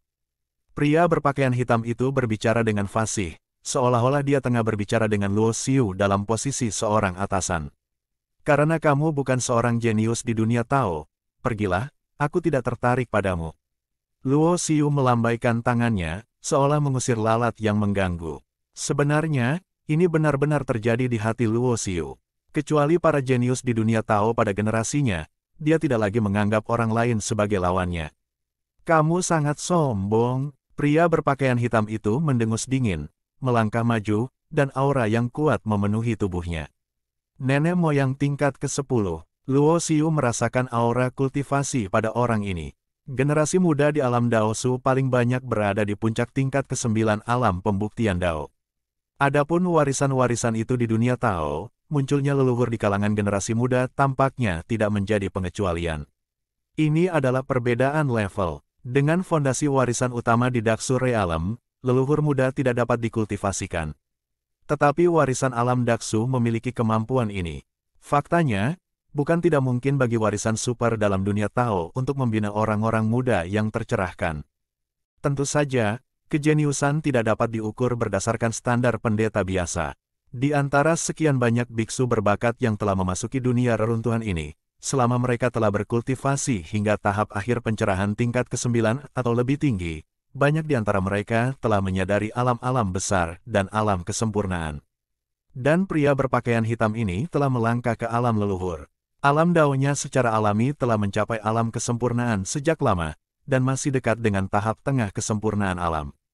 Ini juga merupakan jalan menuju alam kesempurnaan. Tahap awal, tahap tengah, tahap akhir, dan puncak. Setiap tingkatan adalah tangga, dan celahnya sangat besar. Apakah kamu masih punya rasa percaya diri untuk bersikap sombong sekarang? Pria berpakaian hitam itu berjalan di udara, matanya dipenuhi dengan niat membunuh yang dingin. Dia mengangkat tangannya untuk meraihnya, dan seberkas cahaya ilahi membentang di tangannya dan berubah menjadi tombak. Tombak di tangannya juga merupakan senjata tingkat ke-10 Dao. Dengan berkah kekuatan senjata dewa, aura lelaki berbaju hitam itu langsung meningkat lagi, menjadi semakin kuat. Berdengung, tiba-tiba, sosok pria berpakaian hitam itu menghilang. Kecepatannya mencapai titik ekstrim, seolah-olah dia tidak terlihat, dan dia melesat ke arah Luo Xiu. Akan tetapi, bahkan saat menghadapi serangan seperti itu, ekspresi Luo Xiu masih sangat tenang dan kalem. Dia mengangkat tangannya dan meraihnya, lalu senjata pola dewa muncul di tangannya. Itu juga merupakan senjata tingkat ke-10 dari Zheng Dao. Tetapi yang ada di tangannya jauh lebih kuat daripada tombak milik pria berpakaian hitam. Kultivasinya dan wilayah kekuasaannya memang tidak sebaik pria berbaju hitam itu. Tetapi kekuatan dan tingkat kultivasi seorang biksu tidak dapat menentukan segalanya. Daluo Divine Gangjin yang sebening kristal beredar, dan 4 cincin dewa muncul di belakang kepala Luo Xiu, memberkati tubuhnya dengan jalan kekuatan. Pada saat yang sama, kekuatan darah juga beredar, mengembun menjadi baju besi dewa berwarna ungu merah. Menutupi seluruh tubuh, menunjukkan aura kekuatan yang ganas dan tirani. Retakan, segera setelah itu, busur petir melompat dan melilit tubuh Luo Xiu. Setiap busur petir seperti naga, agung dan menakjubkan. 2 jalan, pria berpakaian hitam di seberangmu mencibir. Sekalipun kau dapat mengendalikan kedua jalan itu secara bersamaan, kau masih berada di ranah pencapaian yang hebat dan tidak dapat menutupi kesenjangan kekuatan antara kau dan aku. Pada saat percakapan itu, tombak di tangan pria berpakaian hitam itu sudah mendekat. Tombak ini tampaknya memiliki kekuatan untuk menembus bintang-bintang. Cahaya tombak yang tajam itu mengamuk, menghancurkan kekosongan, dan tak terhentikan. Hukum suci 9 kesengsaraan. Luo Xiu mengayunkan pedang suci di tangannya.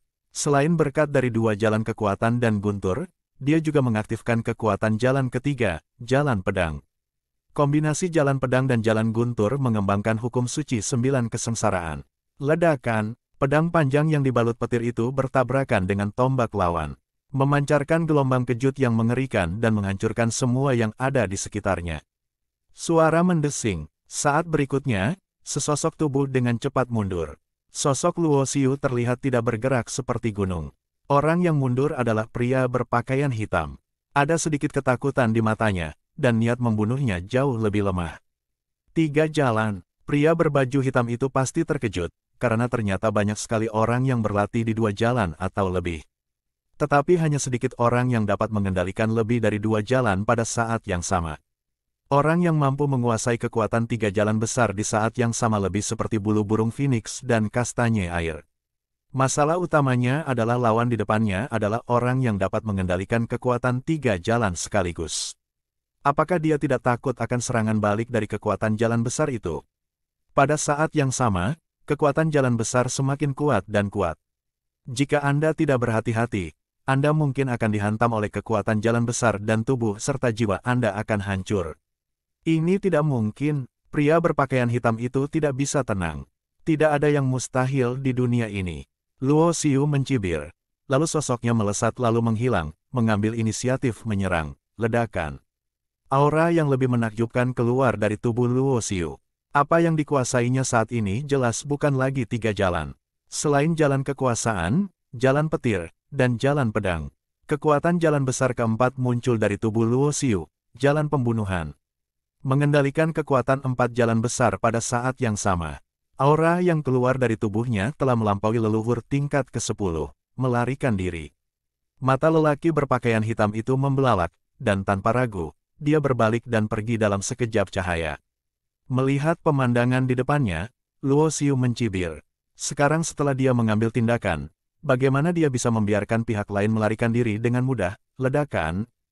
3 gerombolan pedang menebas, langsung menembus seluruh pulau yang tergantung itu, dan gerombolan pedang itu seterang pilar menebas langit. Bumi dan langit. Siapakah kamu? Apakah kamu seorang jenius Tao? Pria berpakaian hitam itu merasa ngeri. Sebagai generasi muda dari para leluhur, dia jarang sekali bertemu lawan. Akan tetapi, ketika berhadapan dengan seorang biksu seangkatannya yang kultivasinya baru mencapai tingkat pencerahan ke-9, ia merasa takut di dalam hatinya. Ia bahkan lebih kuat dan menakutkan daripada dirinya. Apa gunanya orang seperti itu kalau dia bukan seorang jenius di dunia Taoisme? Luo Xiu tidak memberikan jawaban apapun. Saat ia berjalan di langit, bulan purnama sederhana muncul di atas kepalanya. Teknik bulan kuno, jalan waktu dan ruang. Ekspresi lelaki berpakaian hitam itu langsung membeku. Waktu dan ruang mewakili 2 jalan waktu dan ruang, ditambah 4 jalan yang sebelumnya dikendalikan oleh pihak lain. Apakah ini kekuatannya sendiri untuk mengendalikan 6 kekuatan besar? Kuncinya, orang ini juga telah mempraktikkan ke-6 jalan tersebut dan menyadari alam pencapaian yang luar biasa. Bagaimana ini mungkin? Dengan keraguan tak berujung di hatinya, tubuh pria berpakaian hitam itu meledak di udara. Karena di bawah kendali metode bulan kuno, tubuhnya seperti terikat, dan dia sama sekali tidak dapat menghindari 3 pedang metode suci 9 kesengsaraan. Luo Xiu mengangkat tangannya dan meraih, lalu sebuah cincin penyimpanan dan tombak jatuh ke tangannya. Jika kultivasiku belum mencapai tahap tengah tingkat ke-9 Dao, tidak akan mudah bagiku untuk membunuhnya. Luo Xiu bergumam pada dirinya sendiri. Dari tahap awal hingga tahap tengah tingkat ke-9 Dao, tampaknya itu hanya lompatan alam kecil, tetapi pada kenyataannya, bagi seseorang seperti dia yang dapat melintasi alam besar untuk melawan musuh yang kuat, lompatan alam kecil, kekuatan tempur keseluruhan, hampir merupakan lompatan besar. Dengan sekejap sosoknya, Luo Xiu kembali ke gua di bawah Pulau Gantung, memasukkan Jun Ruolan yang masih koma ke dalam ruang internal senjata ajaib, dan kemudian meninggalkan Pulau Gantung tersebut. Pergerakan tadi pasti akan menarik perhatian sebagian orang, dan Luo Xiu tidak ingin membuang terlalu banyak waktu di sini. Dia juga berencana untuk mencari orang yang mendapatkan kristal 5 warna yang mempesona di sini. Jika dia dapat menemukannya, maka begitu dia mendapatkan kristal 5 warna yang mempesona, keseluruhan kekuatannya akan melangkah maju. Pada saat itu, di alam rahasia dunia peninggalan ini, bahkan jika dia tidak menggunakan kartu trufnya, dia tidak akan takut pada siapapun. Orang yang telah mencapai tahap tengah tingkat ke-9 Dao dapat membunuh jenius tingkat ke-10 alam leluhur. Aku ingin tahu tingkat apa yang dapat dicapai oleh para jenius di dunia Dao itu. Saat sosoknya melintas, kesadaran Luo Xiu juga menyebar, mencari napas kristal 5 warna yang mempesona berdasarkan beberapa petunjuk. Dengan istana megah sebagai pusatnya, terdapat banyak pulau gantung, dan banyak orang telah menemukan peluang baik dan peruntungan di pulau gantung ini. Karena harta dan kesempatan tertentu, banyak orang bertarung mati-matian dan bentrok. Perkelahian skala kecil juga umum terjadi. Di sebuah pulau gantung yang relatif terpencil, sosok Yun Sang tertidur di area terlarang. Meskipun dia tidak memahami seni pola-pola ilahi, para biksu di levelnya pada dasarnya dapat menguasai larangan-larangan beberapa metode pembentukan. Hahaha, kultivasiku telah memasuki alam leluhur. Yun Sang mengangkat kepalanya dan tertawa. Seluruh tubuhnya dipenuhi api hitam, seolah-olah dia gila. Yang mulia, teknik rahasia yang Anda ajarkan kepada saya memang sangat efektif. Saya menemukan tambang kristal yang mempesona berkualitas tinggi dan baru saja memurnikan semua kristal yang mempesona 3 warna, yang memungkinkan saya mencapai tingkat leluhur. Jangan buang waktu untuk meratapi nasib. Kamu bisa menggunakan kristal 4 warna yang mempesona dan beberapa bahan untuk memurnikan ramuan ajaib dengan efek yang lebih tinggi. Jika kamu menggunakan kristal 5 warna yang mempesona dan beberapa obat ajaib untuk berlatih, efeknya bisa lebih baik lagi. Dengan kultivasimu, bukan tidak mungkin bagimu untuk mencapai pencerahan tingkat ke-12, leluhur. Suara Raja Luming bergema di lautan kesadaran Yun Sang. Kristal yang berkilauan dapat membantu dalam kultivasi karena mengandung energi murni dari jalan besar. Para biksu tidak dapat memurnikan kristal yang mempesona secara langsung, tetapi mereka dapat menyerap energi jalan dalam kristal yang mempesona untuk meningkatkan kultivasi dan alam mereka sendiri. Tuan Luming telah menguasai metode alkimia khusus lainnya, yang dapat menggunakan energi besar dalam kristal yang mempesona untuk memurnikan ramuan ajaib dengan efek luar biasa, yang dapat meningkatkan tingkat kultivasi Anda secara signifikan. Namun, alam leluhur sebenarnya adalah tahap akhir dari pencerahan tingkat ke-12, dan tahap ini sangat penting. Apakah fondasinya kokoh atau tidak akan berhubungan langsung dengan kemungkinan pencerahan? Peningkatan budidaya yang substansial mungkin tampak memiliki efek yang menakjubkan. Tetapi pada kenyataannya, efek sampingnya adalah bahwa hal itu tidak stabil sama sekali. Bagi Raja Luming, Yun Sang hanyalah pion. Dia memberikan keuntungan bagi Yun Sang, membantu Yun Sang meningkatkan kultivasinya, dan membunuh musuh yang kuat. Dan dia menggunakan tubuh Yun Sang sebagai tuan rumah untuk menghangatkan jiwanya yang tersisa. Tetapi selama bertahun-tahun, Raja Lu Mingzun menemukan masalah, yaitu, Yun Sang tidak sepadan dengan usahanya. Terutama karena Yun Sang dan Luo Xiu telah menjadi musuh bebuyutan. Dan Luo Xiu memiliki tablet penekan jiwa di tangannya yang dapat menahannya. Begitu Yun Sang dibunuh oleh Luo Xiu, maka jiwanya yang tersisa akan menghadapi tablet penekan jiwa itu, dan pasti akan hancur. Jadi setelah memasuki dunia reruntuhan ini, Yun Sang dihancurkan oleh Luo Xiu tanpa ketegangan apapun, dan Raja Luming sudah mulai mempertimbangkan untuk mundur. Raja Lu Mingzun memilih jalan mundur yang sederhana, yaitu menyerahkan Yun Sang. Dia memberitahu Yun Sang cara meningkatkan kultivasinya dengan cepat. Jauh di lubuk hati Yun Sang, dia ingin membunuh Luo Xiu, yang membuatnya juga meningkatkan kultivasi dan kekuatannya dengan segala cara. Selama Luo Xiu dapat dibunuh, dia secara alami akan mendapatkan tablet penekan jiwa. Kemudian Raja Luming akan membunuh Yun Sang. Setelah Yun Sang mengambil tablet penekan jiwa dari Luo Xiu, dia akan mengambil alih tubuh Luo Xiu, dan kemudian membunuh Yun Sang.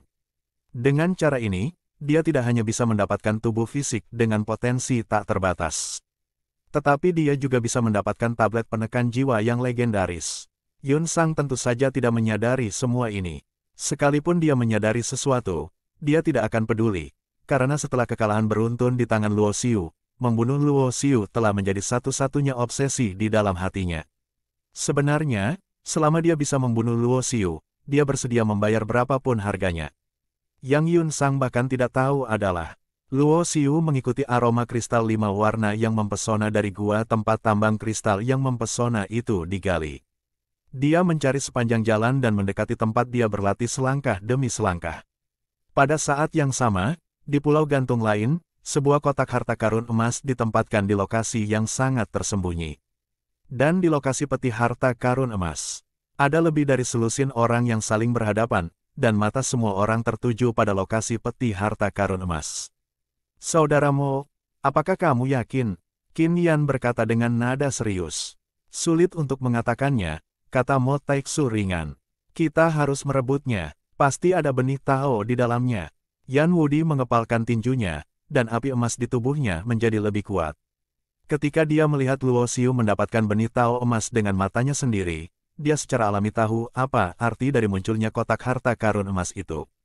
Dapat dikatakan bahwa hanya segelintir dari lebih dari 100 murid dari 6 warisan utama yang memasuki dunia relik ini yang dapat mencapai wilayah rahasia pulau yang ditangguhkan ini. Sebagian besar dari mereka meninggal di pegunungan di luar. Di hutan, meskipun Luo Xiu, Qin Yan, dan Yan Wudi berada di pihak Tiandimen, banyak murid Tiandimen yang menderita banyak korban. Bahkan sekarang, hanya 3 dari mereka yang tersisa, termasuk Lutong. Hal yang sama juga terjadi di sisi Gunung Yunmeng, kecuali Jun Ruolan, Hao Shen, yang keluar dari dunia tak berujung bersama Luo Xiu, juga jatuh. Situasi di Gunung Setan Darah serupa, hanya Mo Taixu yang tewas. Setelah berpisah dari Luo Xiu, Qin Yan dan Yan Wudi bertemu Mo Taixu. Mo Taixu juga melihat kedua orang ini berjalan sangat dekat dengan Luo Xiu. Dan Luo Xiu juga menyebut Mo Taixu kepada mereka. Jadi mereka bertiga memilih untuk bekerja sama. Total ada 11 orang yang saling berhadapan saat ini. Kecuali Yan Wudi, Qin Yan, dan Mo Taixu, ada 3 orang di pihak mereka, dan ada 4 orang di 2 pihak lainnya, membunuh. Tiba-tiba, satu pihak memilih untuk mengambil tindakan dan langsung menyerang tim lain, yang juga beranggotakan 4 orang. Pertarungan ini pada dasarnya adalah pertarungan yang menghancurkan. Pihak yang menyerang lebih dulu memiliki kekuatan yang sangat dahsyat. Alasan mereka memilih untuk menyerang lebih dulu tidak diragukan lagi karena mereka sangat percaya diri dengan kekuatan mereka sendiri. Hanya dalam sekejap, yang terakhir ditekan dan mundur dengan mantap. Lakukan, Mo Taixu langsung bertindak. Sasaran yang dipilihnya untuk bertindak tidak diragukan lagi adalah untuk membantu pihak yang lemah. Jika tidak, begitu keempat orang lainnya tersingkir, mereka bertiga akan berada dalam bahaya. Dengan bergabungnya Mo Taixu dan yang lainnya, situasi pertempuran langsung berbalik. Sebaliknya, tim 4 orang terkuat ditekan dan ditempatkan pada posisi yang kurang menguntungkan. Berdengung, pada saat ini, aliran cahaya terbang dari kejauhan, hampir seketika, dan datang ke langit tempat ketiga tim bertarung. Untuk sesaat, ketiga tim berhenti dan menatap udara dengan waspada. Setelah aliran cahaya itu berhenti, bentuknya seperti matahari keemasan yang tergantung di langit. Di tengah matahari keemasan, seorang pria berjubah hitam berkata dengan acuh tak acuh, "Keluar." Saat dia berbicara, pria berjubah hitam itu mengangkat tangannya dan meraihnya. Sebuah tangan besar muncul dari udara tipis dan meraih kotak harta karun emas itu. Hentikan dia. Di antara 4 orang tim terkuat, 3 sosok melayang ke langit dan membombardir tangan besar yang meraih peti harta karun emas. Tingkat kultivasi ketiga orang ini semuanya berada pada puncak pencerahan tingkat ke-9, pengadilan kematian.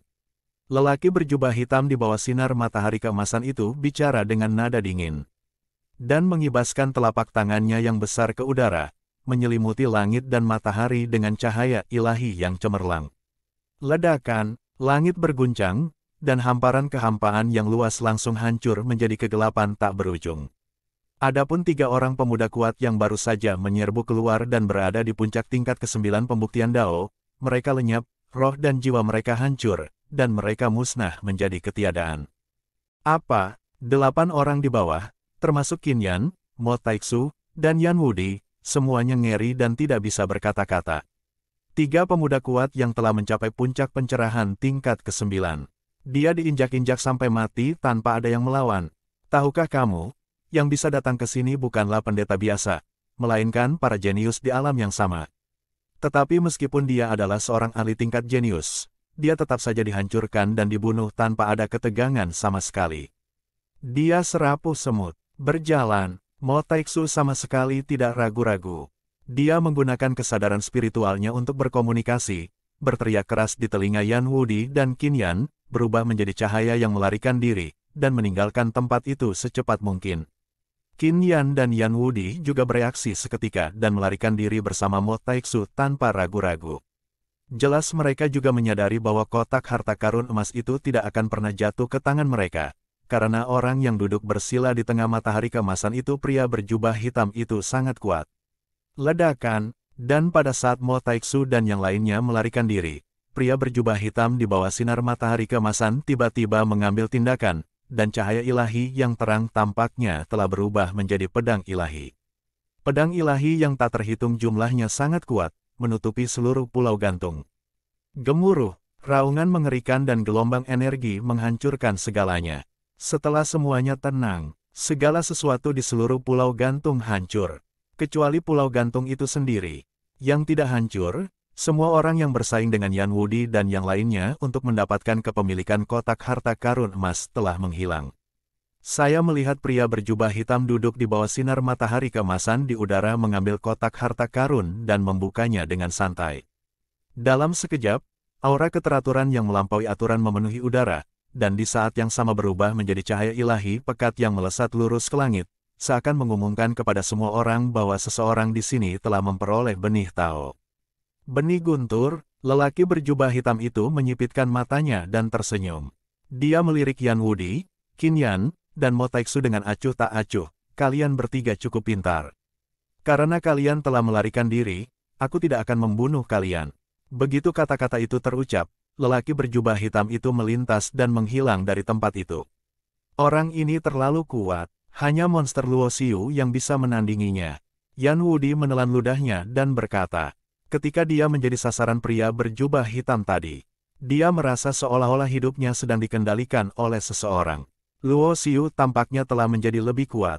Mo Taixu berkata dengan ringan. Ekspresinya tidak banyak berubah. Ini bukan karena dia sombong, tetapi karena kepribadiannya.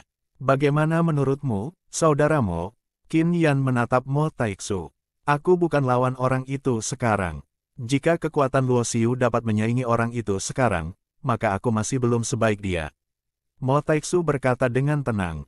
Meskipun dia menguasai metode bintang dan berlatih teknik membunuh di Gunung Setan Darah. Dia menebus kekurangan serangannya. Tetapi kecuali metode tanpa bintang, Mo Taixu masih memiliki banyak kekurangan dibandingkan dengan para jenius yang berada dalam warisan dunia Tao dalam semua aspek lainnya. Tentu saja, ada satu kalimat yang tidak diucapkan Mo Taixu. Artinya, jika tingkat kultivasinya sudah mencapai alam leluhur, maka dia tidak akan takut lagi kepada lelaki berjubah hitam tadi. Sayang sekali lawannya sudah pasti di atas level leluhur, tetapi dia baru berkultivasi hingga puncak pencerahan tingkat ke-9. Jika dia ingin menerobos ke leluhur, kecuali ada peluang bagus, jika tidak, itu akan memakan waktu setidaknya puluhan ribu tahun. Selesai. Pada saat yang sama, Mo Taixu juga sedikit beruntung. Pria berjubah hitam tadi tidak tahu apakah dia berlatih sihir bintang. Jika pihak lain tahu, hidupnya mungkin dalam bahaya. Sekarang dia juga tahu bahwa warisan hukum Tao yang paling kuat juga merupakan hal baik yang membuat kekuatan besar di dunia Tao cemburu. Menemukannya. Setelah mencari selama beberapa hari, mata Luo Xiu akhirnya tertuju pada salah satu dari banyak pulau gantung di lokasi yang relatif terpencil. Pulau gantung ini terlihat sangat tidak mencolok. Ada jejak perang di sana. Banyak tempat telah hancur. Jelas, bahkan jika ada harta karun, semuanya telah diambil, jadi tidak ada yang peduli. Namun berdasarkan petunjuk yang berhasil dilacak Luo Xiu, dia dapat yakin bahwa terdapat aroma samar kristal yang menyilaukan di pulau yang tergantung ini. Pada saat yang sama, Yun Sang yang sedang berlatih di sudut tersembunyi di pulau gantung itu tiba-tiba membuka matanya. Karena tepat pada saat itu, Tuan Luming memberitahunya di lautan kesadaran bahwa Luo Xiu ada di sini. Benar saja, Luo Xiu yang ia rindukan dan ingin ia bunuh dengan cepat, ada di sini. Tanpa ragu sedikit pun, Yun Sang bergegas keluar setelah membuka matanya, karena dia tahu bahwa karena Luo Xiu ada di sini, dia pasti akan melawannya. Itu kamu, saat dia melihat Yun Sang muncul, Luo Xiu tahu bahwa kristal mempesona 5 warna ada di tubuhnya. Karena dia merasakan hembusan napas kristal menyilaukan yang sangat kuat dari tubuh Yun Sang. Dapat dilihat bahwa Yun Sang telah menyerap dan memurnikan banyak energi besar dalam kristal menyilaukan tersebut belakangan ini. Ya, ini aku. Wajah Yun Sang menunjukkan keganasan dan kegilaan. Aku tidak menyangka kau akan datang kepadaku meskipun aku bersembunyi sejauh ini, tetapi kau datang di saat yang tepat. Sekarang aku memiliki kekuatan untuk membunuhmu. Saat kata-kata itu terucap, Yun Sang mengangkat kepalanya dan meraung liar, auranya meningkat dengan mantap.